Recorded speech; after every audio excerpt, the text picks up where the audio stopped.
चल देखो, आज से हम लोग को पढ़ना है इनफर्टिलिटी से। कहाँ से पढ़ना है? इनफर्टिलिटी से। इनफर्टिलिटी मीन्स व्हाट कि couples are unable to conceive even after unprotected quarters from 2 year. मान लो 1 साल हो गया, 2 साल हो गया, 3 साल हो गया, 2-3 साल से कपल एक दूसरे के साथ इंटरकोर्स कर रहे हैं, क्वार्टर्स कर रहे हैं, ठीक, अनप्रोटेक्टेड, बिना किसी प्रोटेक्शन के, बिना किसी बैरियर के, लेकिन फिर भी उनका बच्चा नहीं हो पा रहा है, फिर भी वो बेबी कंसीव नहीं कर पा रहा, फिर भी प्रेगनेंसी नहीं टेक प्लेस हो रही है, तो उस कंडीशन में उनको क्या हो जाता है? इनफर्टिलिटी। क्या होता है? इनफर्टिलिटी। अब इनफर्टिलिटी दो मेल फीमेल के बीच में इंटरकोर्स हो रहा है, लेकिन फीमेल बच्चा कंसीव नहीं कर पा रही है, तो उस कंडीशन में इनफर्टिलिटी या तो मेल के अंदर भी हो सकता है या तो फीमेल के अंदर भी हो सकता है, या तो दोनों के अंदर हो, लेकिन जनरली किसी एक के अंदर होता है। ठीक है, अब किसी एक के अंदर अगर इनफर्टिलिटी हो गया है तो क्या क्या कारण हो सकता है जिसके वजह से इनफर्टिलिटी हो गया है? ठीक है, तो मेल में अगर आ जाओ तो सबसे पहले क्या है? Low sperm count, which is also called oligospermia, which is also called oligospermia. तो मेल के अंदर अगर एक एजुकेशन में कम से कम 200 से 300 मिलियन स्पर्म रहना चाहिए, अगर उतना स्पर्म एक एजुकेशन में नहीं रहेगा तो फिर स्पर्म का काउंट क्या होगा? उसका कम हो गया। ऐसे ही चेक किया जाता है। मेल का एक बार एजुकेशन हुआ तो उसमें सीमेन निकला बाहर, उसमें 200 से 300 मिलियन स्पर्म होना चाहिए, उससे कम होगा तो उसको क्या होगा? ओलिगोस्पर्मिया हो जाएगा। एक तरह का डिजीज है विच इज ऑल्सो कॉल्ड, उसको क्या कहता है? Low sperm count.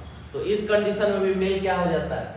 इनफर्टाइल हो जाता है, मतलब वो बच्चा पैदा करने लायक नहीं रहा। ठीक है, फिर उसको दवा चलाते हैं, उसका स्पर्म काउंट बढ़वाते हैं, एक्सरसाइज करवाते हैं, तो फिर वो कैपेबल हो जाता है। नेक्स्ट क्या है? Erectile dysfunction. Erectile dysfunction means what कि जो भी हमारा पेनिस है वो स्ट्रेट नहीं हो पाएगा, इरेक्ट नहीं हो पाएगा उसका। ठीक, उसको अंदर से फीलिंग से आएगी, क्वार्टर्स के बाद सब कुछ होगा, लेकिन उसका पेनिस इरेक्ट नहीं हो पाएगा। तो जब पेनिस में इरेक्शन नहीं आएगा तो क्या स्पर्म को वो वेजाइनल के थ्रू इंसर्ट कर पाएगा अंदर? नहीं कर पाएगा, बाहर ही गिर जाएगा उसका। लाख उसका स्पर्म काउंट अच्छा हो, लेकिन फिर भी अगर इरेक्ट नहीं हो रहा है तो वो क्या वेजाइना में इंटर कर पाएगा? नहीं कर पाएगा, ना फर्टिलाइज करा पाएगा। तो इस कंडीशन में भी क्या है? इस कंडीशन में भी क्या है हमारा? इस कंडीशन में भी मेल क्या हो जाता है? इनफर्टाइल होता है। और क्या है हमारा? अगर स्पर्म की मोटिलिटी रेट नहीं है सही, स्पर्म अंदर जा रहा है तो सही से स्विम नहीं कर पा रहा, उसका सेफ साइज सही नहीं है, तो भी नहीं पहुंच पाएगा फैलोपियन ट्यूब तक फर्टिलाइज कराने के लिए। तो इस 3 कंडीशन के चक्कर में मेल क्या हो जाता है? इनफर्टाइल। अब आए दूसरा चीज बुक से हट के, ये सब किस कारण से हो सकता है? लो स्पर्म काउंट जनरली आजकल बहुत मेल में देखा जा रहा है, किस वजह से? मैस्टरबेशन की वजह से। ठीक, तो मैस्टरबेशन की वजह से क्या हो रहा है? मेल का क्या हो रहा है? स्पर्म काउंट कम हो गया है, जनरली उनका स्पर्म काउंट कम हो जाता है। और ये पता कब चलता है? जब शादी हो जाएगा, उसके बाद जब प्रेगनेंसी टेक प्लेस नहीं होगा फीमेल का, उनके तो क्या होता है? तब टेस्ट होता है, तब टेस्ट होता है तो पता चलता है क्या कि स्पर्म काउंट क्या है? कम है। तो मेल का स्पर्म काउंट मैस्टरबेशन से कम हो सकता है, या बॉडी में वीकनेस रहता है, उसकी तबीयत खराब रहता है, बहुत सारे कंडीशन है, इसके वजह से स्पर्म काउंट कम हो सकता है। ठीक, दवा चलता है, दवा चलता है, एक्सरसाइज होता है जिससे बढ़ जाए। हाँ, तो फल फ्रूट्स वो सब दवा के अंडर ही सब आ जाएगा। अपना खान पान सही करना है, अपना दवा कुछ लेना है। देखो, डिपेंड करता है कि स्पर्म काउंट कितना कम है। ठीक है, अगर पेशेंट है तो पेशेंट डॉक्टर के पास, मान लो कोई पेशेंट डॉक्टर के पास चला गया, किसी को फीवर बहुत हाई रह रहा है, उतर ही नहीं रहा है, तो उसको इंजेक्शन लगाना पड़ता है। किसी को फीवर है, नॉर्मल दवा दे उतर गया, तो किसी को दवा देते हैं, किसी को इंजेक्शन देते हैं, किसी को पानी चढ़ाना पड़ता है। तो डिपेंड करता है ना कि कितना सीवियरिटी है। तो सेम यहाँ है, डिपेंड करता है कि उसका स्पर्म काउंट कितना लो है। थोड़ा सा लो है, खाना पीना करके इधर उधर करके आराम से सही हो जाए, एक्सरसाइज करके। ठीक, नेक्स्ट क्या है? Erectile dysfunction. इरेक्टाइल डिसफंक्शन होने का सबसे बड़ा कारण क्या है कि क्वार्टर्स के वक्त टाइमिंग बढ़ाने के लिए जो भी मेडिसिन का यूज होता है, ठीक, तो उस वजह से क्या होता है, मेडिसिन के यूज की वजह से क्या होता है, और यहाँ ध्यान दो, जो भी दवा खाता है क्वार्टर्स के वक्त की टाइम इंक्रीज हो जाए, तो उस वजह से क्या होता है कि पेनिस वाले एरिया में ब्लड फ्लो बहुत हाई बढ़ जाता है, जिस वजह से वो इरेक्ट रहता है, जल्दी लूज नहीं होता है। तो उस वजह से अगर रेगुलर बेसिस पे दवा खा रहे हैं, जब इंटरकोर्स कर रहे हैं, तो उस बेसिस पे क्या होता है, पेनिस को इरेक्टाइल डिसफंक्शन हो जाता है, फिर वो जल्दी स्ट्रेट हो ही नहीं पाएगा, दवा का साइड इफेक्ट हो जाएगा। ठीक है, तो कोशिश करना है कि दवा यूज ना करें अपना, इसके लिए भी ये इससे इसका बहुत ज्यादा साइड इफेक्ट है। बाकी अपना स्पर्म का कभी कभी सेम साइज मोटिलिटी भी कम हो सकता है बॉडी के हिसाब से, तो इन सब कारण से क्या होगा, मेल इनफर्टाइल हो जाएगा, मतलब मेल के अंदर कैपेसिटी नहीं है कि वो किसी वुमेन को प्रेग्नेंट कर सके। ठीक है, नाउ नेक्स्ट, अगर फीमेल के अंदर इनफर्टिलिटी आ गई तो क्या क्या हो सकता है, इरेगुलर ओव्यूलेशन होगा, मतलब उसका जो मेंस्ट्रुअल साइकिल है वो टाइमली नहीं होगा, कभी 28 दिन पे, कभी 35 दिन पे, कभी 40 दिन पे, कभी 2 महीने पे, ऐसे करके आ रहा है। ओव्यूलेशन पीरियड 4 दिन 5 दिन हमेशा रहना चाहिए, तो कभी 2 दिन, कभी 1 दिन, मतलब इरेगुलर रह रहा है उसका, तो उस कंडीशन में भी फीमेल इनफर्टाइल हो जाएगी, क्योंकि जब टाइम पे ओवम ही नहीं आएगा तो फर्टाइल कहाँ से होगा। ठीक, क्योंकि पता रहेगा तब ना टाइम पे ओवम आ रहा है तो फर्टिलाइजेशन हो जाएगा, टाइम पे ओवम ही नहीं आ रहा है तो उस हिसाब से स्पर्म जाके मिल ही नहीं पाएगा, तो उस कंडीशन में भी इनफर्टाइल हो जाएगी, बच्चा पैदा करने लायक नहीं रहेगी। दूसरा क्या है कि यूट्रस का जो वॉल है, ये यूट्रस का वॉल है अंदर का एंडोमेट्रियम, ये क्या हो जाता है, अनफेवरेबल हो जाता है इम्प्लांटेशन के लिए, मतलब बच्चे जो ब्लास्टोसिस्ट लगता है यूट्रस के वॉल से आके, एंडोमेट्रियम के वॉल से आके, उसको लगने नहीं देता, इम्प्लांट होने नहीं देता है, तो उस कंडीशन में भी प्रेगनेंसी टेक प्लेस नहीं हो पाएगी। सेकेंड क्या है, egg not collected by fallopian tube, अब यहाँ जो ओवरी है और ये फ्लोपियन ट्यूब, अब यहाँ से जो एग कलेक्ट करता है, तो फ्लोपियन ट्यूब एग को कलेक्ट नहीं कर पा रहा है, बहुत सारा कारण है, ओवरियन सिस्ट हो गया है जिस वजह से एग बाहर नहीं निकल पा रहा है, या फ्लोपियन ट्यूब उसको लेके नहीं अंदर जा पा रहा है, तो इन सब कारण से फीमेल के अंदर क्या हो जाता है, इनफर्टिलिटी हो जाता है। ओवरियन सिस्ट मतलब जो ओवरी के ऊपर सिस्ट बन जाता है, अब यहाँ से ओवम को निकलने ही नहीं देगा।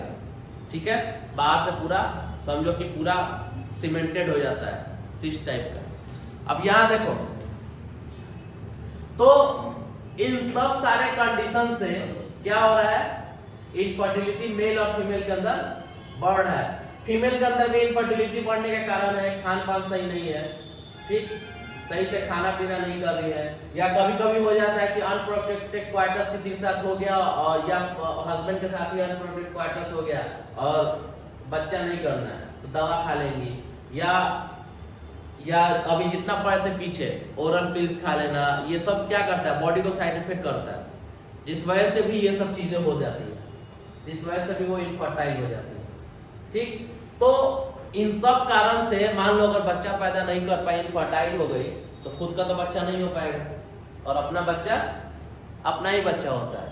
तो उसलिए क्या हुआ, इस चीज से बचने के लिए, क्योंकि ये सब होता था तो लोग बहुत डिप्रेशन में चले जाते थे, या दूसरे से शादी कर लेते थे, सामने वाले को मार भी देते थे। ठीक है,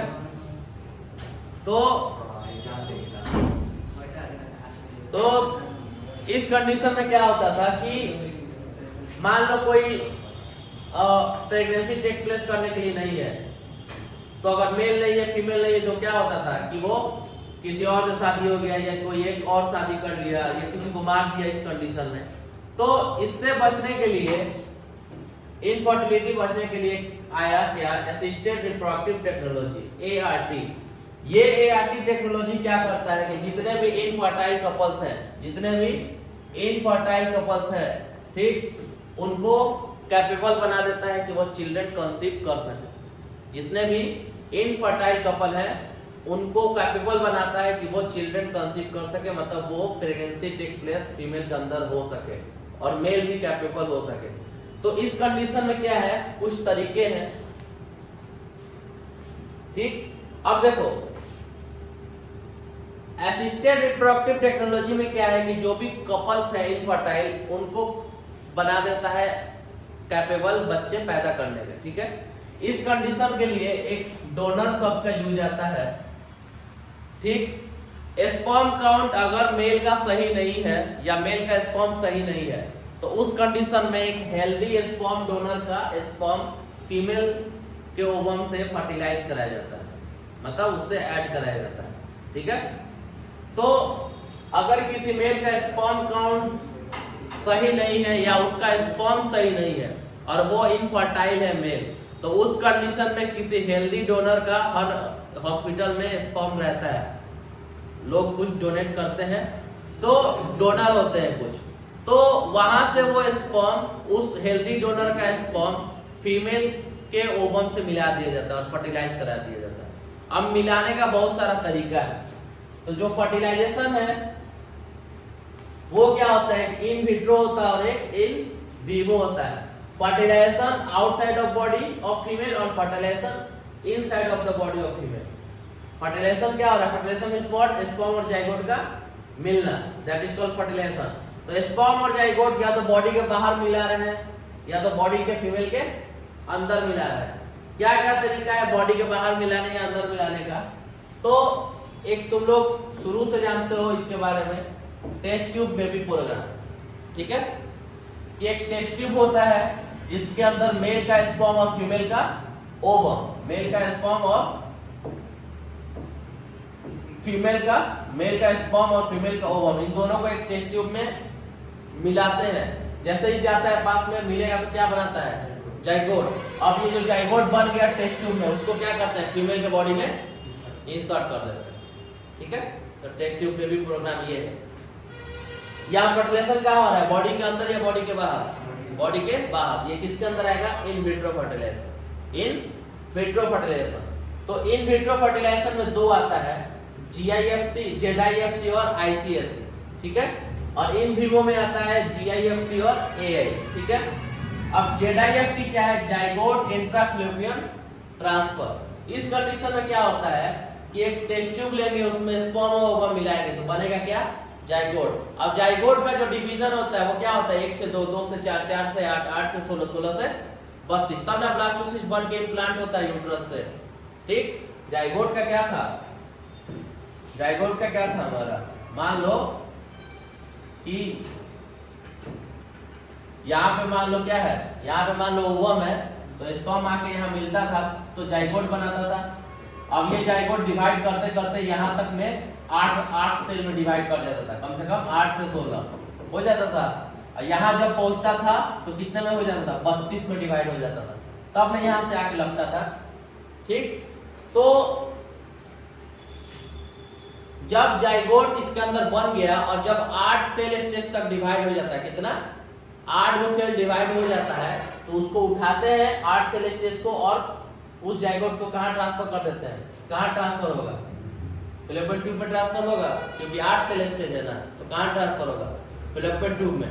तो उस जाइगोट को जो 8 सेल स्टेज में बढ़ गया उसको उठाते हैं और ट्रांसफर कर देंगे वेजाइना के थ्रू, फीमेल के वेजाइना के थ्रू कहाँ ट्रांसफर कर देंगे, उसके फैलोपियन ट्यूब में। अब फैलोपियन ट्यूब में आ गया 8 सेल स्टेज वाला, ठीक। अब आराम से फिर अंदर डिवाइड करेगा 8 से 16, 16 से 32 आके फिर इम्प्लांट कर देगा, तो बेबी कंसीव हो गया। इनफर्टाइल थी तो फर्टाइल हो गई, या मेल इनफर्टाइल था तो ऐसे करके फीमेल फर्टाइल हो गया, ठीक है। तो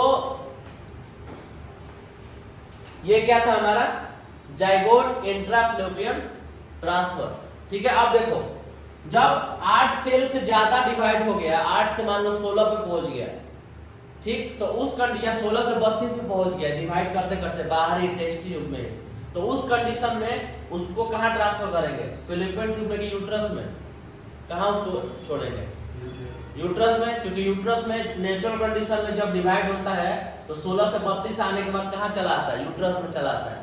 तो जब बाहर में ही 16 से 32 बार डिवाइड कर गया तो उसको अब यहाँ छोड़ेंगे, यहाँ नहीं छोड़ेंगे। अगर यहाँ छोड़ेंगे तो क्या होगा, इसके वॉल से इम्प्लांट कर जाएगा, ठीक है। तो उसको कहाँ छोड़ते हैं, यूट्रस में छोड़ देते हैं, और उसको क्या बोलता है, इंट्रा यूटेराइन ट्रांसफर। जब जाइगोट 16 से ज्यादा सेल स्टेज में बढ़ जाए तो उसको यूट्रस में ही छोड़ देते हैं कि जाके वो डायरेक्टली इम्प्लांट कर जाए, और उसको बोलता है इंट्रा यूटेराइन ट्रांसफर। समझ में आ गया ये चीज, ठीक। याद।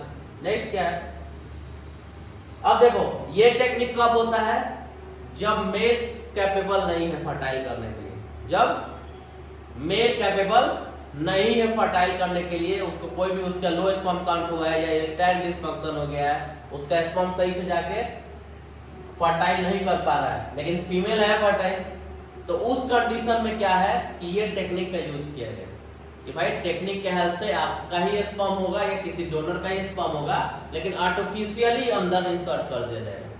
ठीक, कोई क्वार्टर्स कोई इंटरकोर्स करने की किसी से जरूरत नहीं है। ठीक, पहले ये नहीं था लेकिन अब हो गया। तो इस कंडीशन में हस्बैंड वाइफ किसी को प्रॉब्लम नहीं होता है, क्योंकि भाई किसी के साथ इंटरकोर्स नहीं करना है, किसी के साथ हम मिस्त्री नहीं करना है ना। नेक्स्ट क्या है हमारा ICS है। ठीक, इंट्रासाइटोप्लाज्मिक स्पर्म इंजेक्शन। ठीक, ये क्या करता है कि इसमें क्या करता है कि फीमेल, हाँ एक और चीज क्या है कि जो जिफ्ट का यूज है वो फीमेल के अंदर से ओवम भी निकलता है और मेल से स्पर्म भी निकलता है इसका। ठीक है, ICS क्या करता है कि फीमेल के अंदर से ओवम निकालेगा, उसमें डायरेक्टली इंजेक्शन के हाथ से स्पर्म को इंजेक्ट कर देगा। ठीक है, उसके लिए ऐसा टेस्ट ट्यूब में कोई इन्वायरमेंट बनाने की जरूरत नहीं पड़ती है। उस ओवम को लेबोरेटरी में निकाला जाता है फीमेल के अंदर से उस ओवम को, और उस ओवम में क्या करते हैं डायरेक्टली, अब देखो ओवम भी फीमेल डोनेट करती है कितना, और स्पर्म भी। अब मान लो किसी फीमेल का ओवम ही नहीं बन रहा है तो उसके अंदर किसी दूसरे फीमेल डोनर का ओवम इंसर्ट करते हैं। समझ में आया, या तो जाइगोट के फॉर्म में या तो डायरेक्टली ओवम भी कभी कभी इंसर्ट करते हैं। तो यहाँ दोनों बाहर फर्टाइल कराया जा रहा है। मान लो मेल फीमेल दोनों इनफर्टाइल है तो दोनों के लिए इन विट्रो होता है। और मान लो कि इन विवो किसके लिए हुआ कि या तो मेल है या तो फीमेल फर्टाइल है, कोई एक मान लो इनफर्टाइल है तो उस कंडीशन में इन विवो कराया जाता है। ठीक है, लेकिन दोनों इनफर्टाइल है तो भाई उसकी कंडीशन में इन विट्रो कराया जाता है, क्योंकि दोनों इनफर्टाइल है तो दोनों के लिए बाहर में जाइगोट बनाया जाता है। तो intracytoplasmic sperm injection means what के ओवम के साइटोप्लाज्म में इंजेक्शन से डायरेक्टली स्पर्म इंसर्ट करते हैं और अंदर ही वो जाके जाइगोट बनाता है, तब उसको डायरेक्टली ट्रांसफर कर देते हैं फीमेल के फैलोपियन ट्यूब में। समझ में आ गया? तो ये हो गया इंट्रासाइटोप्लाज्मिक स्पर्म इंजेक्शन। अब आओ इन विवो, इन साइड क्या हो रहा है? तो इन साइड में क्या है कि GIFT गैमेट इंट्राफैलोपियन ट्रांसफर। कोई फीमेल है जिसके अंदर ओवम नहीं बन पा रहा है लेकिन मेल है वो कैपेबल है फर्टाइल कराने का। मान लो हस्बैंड वाइफ है, हस्बैंड ठीक है कैपेबल है, स्पर्म काउंट भी अच्छा है, सारा कुछ अच्छा है, वो फर्टाइल करा सकता है, लेकिन फीमेल के अंदर कमी है, उसके अंदर ओवम ही नहीं बन रहा है। ठीक, तो उस कंडीशन में क्या है कि किसी फीमेल डोनर से ओवम लेते हैं और उसका ओवम फीमेल के बॉडी में इंसर्ट कर देते हैं, और जब फीमेल के बॉडी में इंसर्ट करके वो ओवम कहाँ लेके चले जाते हैं? उसके फैलोपियन ट्यूब में। फीमेल का ये फैलोपियन ट्यूब है, मान लो यहाँ पे ओवम ला के रख दिए आर्टिफिशियली। ठीक है, किसी फीमेल डोनर से लेके, अब मेल इंटरकोर्स करेगा तो आराम से इसको फर्टाइल करा सकता है क्योंकि ओवम तो अंदर रख दिए है। ठीक है, समझ में आ गया? तो यही है क्या, गैमेट इंट्राफैलोपियन ट्रांसफर। गैमेट मतलब कौन सा गैमेट है? फीमेल गैमेट ओवम किसी डोनर से लिए है और उस फीमेल के अंदर ट्रांसफर कर दिए उसके फैलोपियन ट्यूब में। ठीक है, तो अब इस कंडीशन में अब मेल इंटरकोर्स करेगा तो आराम से क्या होगा? फर्टिलाइजेशन हो जाएगा। अब फर्टिलाइजेशन कहाँ होगा? बॉडी के अंदर या बॉडी के बाहर? बॉडी के अंदर। अब नेक्स्ट देखो क्या है, आर्टिफिशियल इंसेमिनेशन। ठीक, आर्टिफिशियल इंसेमिनेशन किसके लिए है कि अगर मेल के अंदर स्पर्म काउंट कम है, मतलब इस कंडीशन में मेल इनफर्टाइल है लेकिन फीमेल फर्टाइल है। इस कंडीशन में क्या है, मेल इनफर्टाइल है लेकिन फीमेल क्या है? फर्टाइल है। फीमेल बच्चा पैदा करने लायक है, बीवी है लेकिन हस्बैंड नहीं है। तो उस कंडीशन में क्या है, जब हस्बैंड नहीं है तो या तो उसका स्पर्म काउंट कम होगा या तो उसका स्पर्म हेल्दी नहीं होगा। तो इस कंडीशन में क्या करते हैं कि किसी डोनर से हम लोग क्या करते हैं, हेल्दी स्पर्म लेते हैं। मान लो उसका स्पर्म सही नहीं है तो किसी डोनर से स्पर्म लेते हैं और उसका स्पर्म फीमेल के यूट्रस में क्या करते हैं, इंजेक्ट कर देते हैं आर्टिफिशियली। जब स्पर्म अंदर चला गया तो अब वो फीमेल तो फर्टाइल है, उसके ओवम से जाके मिल सकता है। समझ में आएगा? तो वही लिखा है male not inseminate, low sperm count, semen introduced in uterus, which is also called intrauterus insemination. तो समझ में आ गया? अगर फीमेल इनफर्टाइल है, मेल फर्टाइल है, तो उस कंडीशन में GIFT कराएंगे, डायरेक्ट फीमेल के अंदर ओवम किसी का अंदर इंसेमिनेट करा देंगे और मेल फिर क्वार्टर करेगा तो आराम से फर्टाइल होगी। और अगर मेल इनफर्टाइल है, फीमेल अगर फर्टाइल है, फीमेल है कैपेबल लेकिन मेल कैपेबल नहीं है, तो उस कंडीशन में बाहर से स्पर्म किसी हेल्दी डोनर का फीमेल के अंदर क्या करेंगे, इंजेक्ट करेंगे आर्टिफिशियली, तो आराम से फर्टाइल हो जाएगी। तो ये सारा टेक्निक बनाया गया है। अगर मेल फीमेल दोनों नहीं है कैपेबल तो उसके लिए ये होगा, यही होगा ना उसके लिए। अगर कोई एक है तो उसके लिए ये होगा, ठीक। और टेस्ट ट्यूब वाला दोनों के लिए होता है और ये किसी एक के लिए होता है। लेकिन ये जितना प्रोसेस है सब बहुत कॉस्टली होता है। कभी कभी पैसा इंसान लगाता है लेकिन फेल भी हो जाता है, फिर दोबारा पैसा लगाना पड़ता है। तो इसका रेशियो क्या है, ये जो फर्टिलाइजेशन का रेशियो है ये बहुत कम होता है, लेकिन आजकल बहुत लोग करा रहे हैं इसको, पैसा जिनके पास है, क्योंकि इसमें पैसा लगता है और चांस भी कभी कभी होता है कि पैसा लगाओ लेकिन फिर भी चांस नहीं होता। लेकिन आजकल मेडिकल साइंस है, स्पर्म अपना भी किसी किसी का हो सकता है। मान लो स्पर्म काउंट ही सिर्फ कम है लेकिन आपका स्पर्म सही है, तो उस कंडीशन में सही है, वरना किसी हेल्दी डोनर का स्पर्म लेना पड़ता है। आपको पता नहीं चलेगा किस डोनर का स्पर्म है, वो ऑलरेडी हॉस्पिटल में रहता है। हाँ, कैसे पता चलेगा काला है कि अब उसको पता करने के लिए जो भी हॉस्पिटल में जाओगे उस पता रहता है कि ये जो भी डोनर का स्पर्म है वो कैसा है, जो भी डोनेट किया है स्पर्म, ठीक। कितने लोग क्या होते हैं ना कि हेल्दी डोनर का स्पर्म इंजेक्ट करवाते हैं कि जो बेबी होगा वो हेल्दी होना चाहिए, ठीक। तो स्पर्म अगर हेल्दी मैन का रहेगा तो बेबी भी हेल्दी होगा, अगर मेल फीमेल हेल्दी है तो उसका बच्चा भी हेल्दी होगा, ठीक।